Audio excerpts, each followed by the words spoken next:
दोस्तों, हाल ही में पाकिस्तान ने अफगानिस्तान के ऊपर एयर स्ट्राइक कर दी है और वहां पर लगभग 80 लोगों की मौत हो गई है। उसके साथ ही अफगानिस्तान कह रहा है कि पाकिस्तान की जो एयर स्ट्राइक की गई है उसमें महिलाएं और बच्चे मारे गए हैं। उसके बाद भारत का भी बयान सामने आया है। उसके बाद अफगानिस्तान ने पाकिस्तान को चेतावनी दे दी है कि आपको इसके नतीजे भुगतने पड़ेंगे।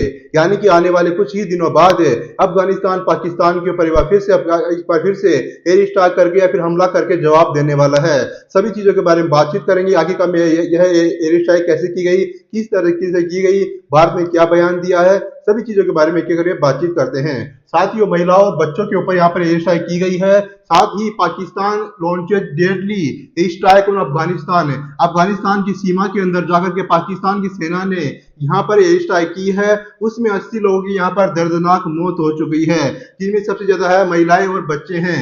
महिलाओं और बच्चों के ऊपर सबसे ज्यादा एयर स्ट्राइक की गई है। यहाँ पर आप क्लियर तरीके से इन फोटोज के जरिए देख सकते हो कि कैसे लोगों को यहाँ पर हॉस्पिटल में ले जाया जा रहा है। उसके साथ ही यहाँ पर न्यूज बन रही है कि over 80 people killed in Pakistan cross border air strike है, यानी कि पाकिस्तान के द्वारा बॉर्डर को पार कर करके अफगानिस्तान के अंदर एयर स्ट्राइक करके यहाँ पर 80 लोगों की जान ले ली है। उसके साथ ही भारत ने भी अपना बयान दिया है, यानी कि भारत ने भी अपना बयान दिया है। भारत ने कहा कि in response to media queries about Pakistan air strike on Afghanistan the official spokesperson Shri Randeep Jaiswal said India strongly condemns Pakistan air strike, यानी कि भारत इसका विरोध करता है। उसके साथ ही Afghan territory that have resulted in civilian casualties, यानी कि जो सिविलियन को उनके ऊपर टारगेट किया गया है। साथ ही वुमेन्स एंड चिल्ड्रंस, यानी कि महिलाओं और बच्चों के ऊपर पाकिस्तान की एयर स्ट्राइक के द्वारा टारगेट किया गया है। During the Holi month of Ramzan के महीने में यह एक दर्दनाक तरीके से पाकिस्तान के द्वारा अफगानिस्तान के ऊपर बहुत ही दर्दनाक तरीके से एयर स्ट्राइक की गई है। इसमें महिलाओं बच्चों की जान गई है। उसके साथ ये कह रहे हैं कि हम अफगानिस्तान के लोगों के साथ खड़े हुए हैं, हम पाकिस्तान के इस एयर स्ट्राइक का विरोध करते हैं। भारत के द्वारा ऐसा बयान दिया गया था। उसके साथ ऐसा भी कहा जा रहा है कि पाकिस्तान अटैक्स अफगानिस्तान, ऐसी खबरें न्यूज में चलने लगी थी। उसके साथ ही बात करेंगे यहाँ पर सभी चीजों के बारे में। तो यहाँ पर आप फोटो के जरिए देख सकते हो कैसे अफगानिस्तान के जो लोग हैं एयर स्ट्राइक अपने परिवारजनों पे मारे गए लोगों के लिए कैसे दुख व्यतीत कर रहे हैं। उसके साथ ही यहाँ पर बहुत ज्यादा अफगानिस्तान की सरकार में और साथ ही लोगों में बहुत ज्यादा गुस्सा है। यहाँ पर आप किस तरीके से एयर स्ट्राइक की गई है इसमें फोटोज के जरिए आप यहाँ पर देख सकते हो। उसके साथ ही Pakistan launched deadly air strike on Afghanistan. इतना खतरनाक भयावह नजारा था कि अफगानिस्तान के जो लोग हैं बहुत ज्यादा डर गए थे। उसके साथ ही महिलाओं और बच्चों के ऊपर इस तरह के एयर स्ट्राइक करना बहुत ज्यादा खतरनाक होता है। उसके साथ ही पाकिस्तान के एयर स्ट्राइक से अफगानिस्तान में अब तक 80 से ज्यादा लोग मारे जा चुके हैं। सीमा पर तनाव चरम पर पहुंच चुका है। पाकिस्तान ने अफगानिस्तान के नंगरहार, पक्तिका और खोस्त प्रांत में हवाई हमले किए हैं, जिनमें 80 से अधिक लोगों के मारे जाने की खबर है। पाकिस्तान इसे हाल ही के आतंकवादी हमलों के जवाब में की गई कार्रवाई बताया है। काबुल ने पहले भी ऐसे आरोपों को पहले ही खारिज कर दिया है। साथ ही ऐसे सभी चीजों के बारे में बात करें तो यहाँ पर पाकिस्तान ने अफगानिस्तान के भीतर कई ठिकानों पर हवाई हमले किए हैं। इनमें 80 से अधिक लोगों के मारे जाने की खबर सामने आई है। उसके साथ ही नंगरहार, पख्तिका और खोस्त प्रांत के 7 स्थानों पर यह एयर स्ट्राइक की गई है। पाकिस्तान ने कहा कि इसमें आतंकवादी विस्फोटों के जवाब दिए गए हैं। उसके साथ ही यहाँ पर पाकिस्तान सरकार के अनुसार इन हमलों में प्रतिबंधित तहरीक तालिबान, पाकिस्तान और उससे जुड़े गुटों के ठिकानों को निशाना बनाया गया है। पाकिस्तान के गृह राज्य मंत्री तलाल चौधरी ने दावा किया कि इस कार्रवाई में करीब 70 आतंकवादियों को मार गिराया गया है। सूचना मंत्रालय ने हमलों को सटीक और जवाबी कार्रवाई बताया है। साथ ही हमले पक्तिका के बर्मन इलाके, नंगरहार के खोगियानी, गनीखेल और बेसूद क्षेत्रों में किए गए हैं। यानी कि 7 जगहों पर यहाँ पर आतंकवादी हमला किया गया है पाकिस्तान के द्वारा। पाकिस्तान ने आरोप लगाया कि हाल ही में इस्लामाबाद, बाजौर और बन्नू में हुए आतंकवादी हमलों के पीछे अफगानिस्तान में बैठे संचालक थे। साथ ही चौधरी ने कहा कि अफगान तालिबान ने 2020 के दोहा समझौते में अपनी जमीन को आतंक के लिए इस्तेमाल न होने का वादा किया था, लेकिन उस पर अमल नहीं हुआ। उन्होंने कहा कि पाकिस्तान अपने नागरिकों की सुरक्षा के लिए जरूरी कदम उठा रहा है और देश के भीतर 70,000 से ज्यादा खुफिया आधारित अभियान चलाए जा चुके हैं। उसके साथ ही दूसरी ओर काबुल प्रशासन यानी कि अफगानिस्तान पहले भी पाकिस्तान के आरोपों को खारिज कर चुका है। अफगान पक्ष का कहना है कि पाकिस्तान की सुरक्षा समस्याएं उसका आंतरिक मामला है। दोनों देशों के बीच 2021 में तालिबान की वापसी के बाद से तनाव बढ़ा है। अक्टूबर 2025 में सीमा पर झड़पों में दोनों ओर हताहत हुए थे। फिलहाल सीमा क्षेत्र के हालात तनावपूर्ण बने हुए हैं और आरोप प्रत्यारोप का दौर इस समय जारी चलता हुआ आ रहा है। साथ ही भारत ने एयर स्ट्राइक की निंदा की है। भारत ने अफगानिस्तान में पाकिस्तान द्वारा किए गए हवाई हमलों के लिए कड़ी निंदा की है। विदेश मंत्रालय के अधिकारिक प्रवक्ता रणदीप जायसवाल ने कहा कि इन हमलों में महिलाओं बच्चों सहित आम नागरिकों की मौत हुई है, जो बेहद ही चिंताजनक है। उन्होंने कहा कि पवित्र रमजान के महीने में इस तरह की कार्रवाई अस्वीकार्य है। साथ ही भारत ने कहा कि यह पाकिस्तान की अपनी आंतरिक विफलताओं को बाहरी मुद्दों में बदलने की कोशिश है।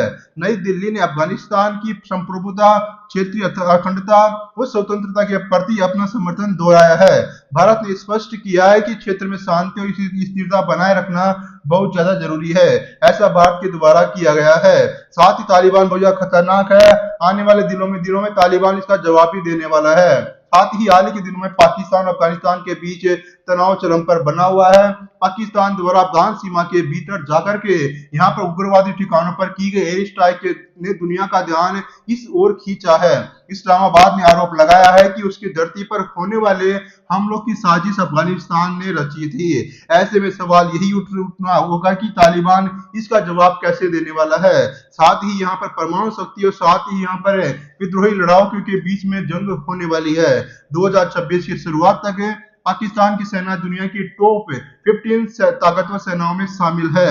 इसके पास लगभग 6.5 लाख सक्रिय सैनिक है।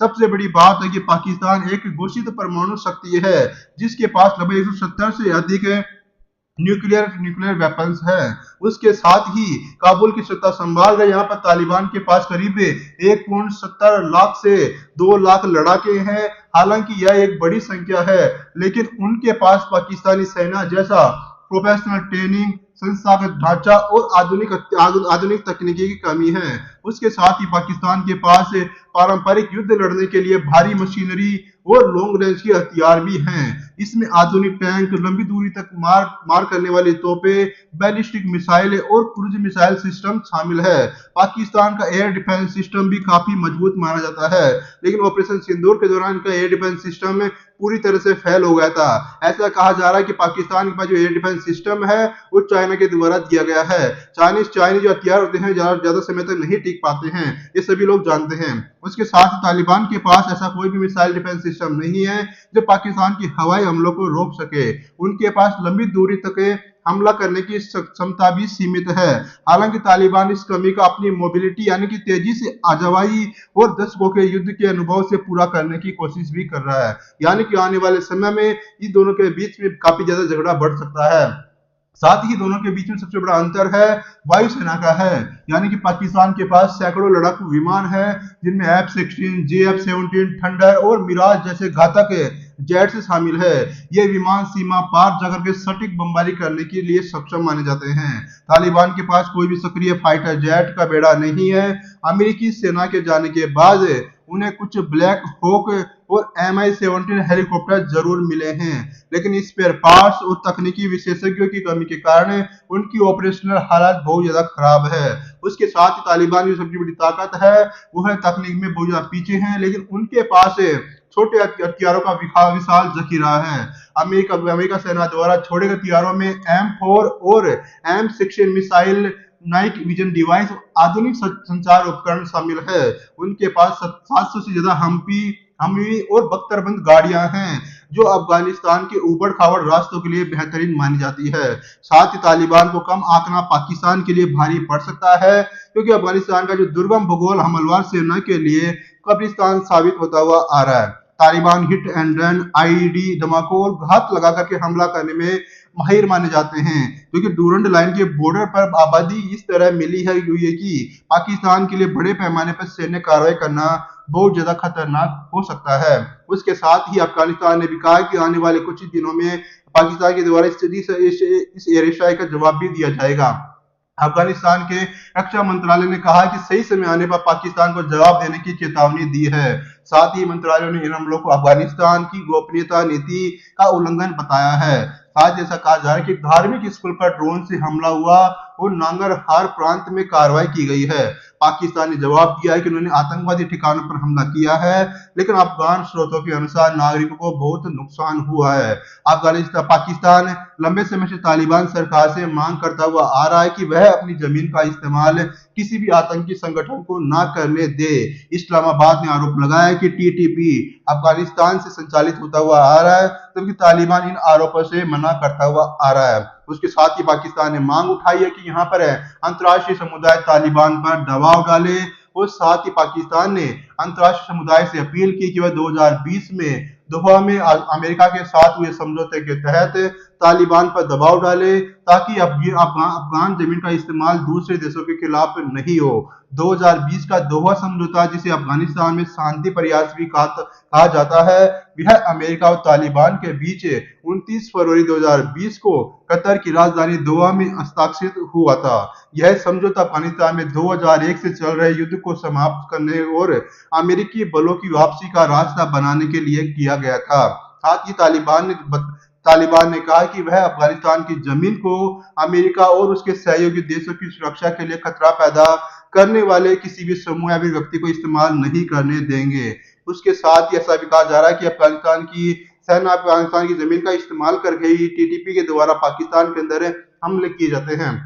कुछ ही समय पहले पाकिस्तान की शिया मस्जिद के अंदर ऐसा ही धमाका हुआ था, जुम्मे की नमाज के दौरान धमाका हुआ था। उस समय उसमें काफी लोग भी मारे गए थे। उसके साथ ही उन्होंने इस घटना की जो जिम्मेदारी है टीटीपी ने ली थी।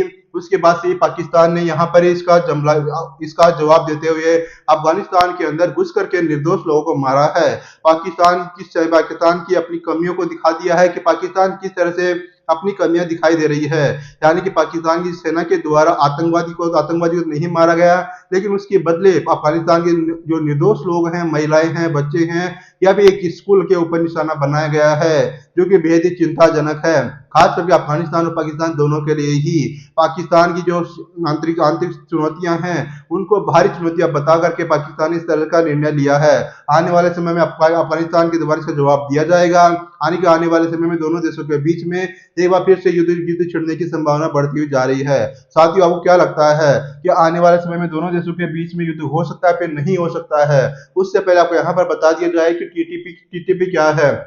साथ ही यहाँ पर टीटीपी पर लगभग 83,000 पाकिस्तानियों की हत्या करने का आरोप लगाया गया है। साल 2007 के अंदर पाकिस्तान की सरकार ने दिसंबर में बेनजीर भुट्टो की हत्या में टीटीपी का हाथ बताया था। टीटीपी ने इससे इनकार कर दिया था। उसके बाद साल 2008 के अंदर इस्लामाबाद के मैरियट होटल में बमबारी का टीटीपी के ऊपर आरोप भी लगाया गया था, लेकिन उन्होंने इससे इनकार कर दिया था। उसके बाद साल 2008 के अंदर फिर से डेरा इस्माइल खान में आत्मघाती बम हमला करके 32 लोगों की हत्या करने का इल्जाम भी लगाया गया था। उसके बाद साल 2009 के अंदर पाकिस्तान की जो सेना है, पाकिस्तान सेना के हेडक्वार्टर है, वो सैन्य ठिकानों पर भी हमले किए गए थे।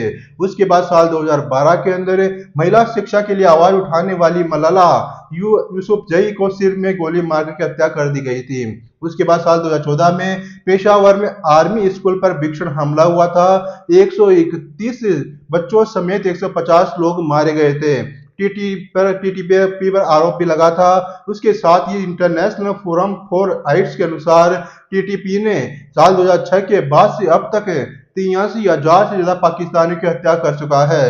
यूएन के मुताबिक अफगानिस्तान में टीटीपी के 4,000 से लगभग 6,500 के आतंकवादी उस समय मौजूद है। यानी कि अफगानिस्तान के अंदर लगभग टीटीपी के यहाँ पर 6,500 के आसपास लड़ाके मौजूद हैं जो पाकिस्तान के अंदर समय समय पर बमबारी करते रहते हैं।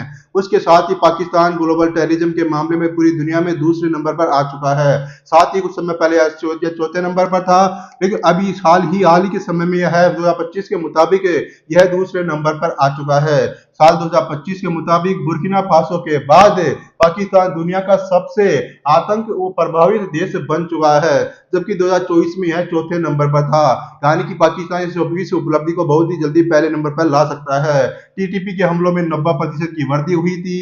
बलूच आर्मी के द्वारा यहाँ पर 60% की बढ़ोतरी हुई है। उसके साथ ही इस्लामिक स्टेट यानी खुरासान ISK ने अब तक पाकिस्तानी शहरों को निशाना बनाना शुरू कर दिया है। उसके साथ ही पाकिस्तान के खैबर पख्तूनख्वा में यहाँ पर और बलूचिस्तान सबसे ज्यादा आतंक प्रभावित इलाके हैं।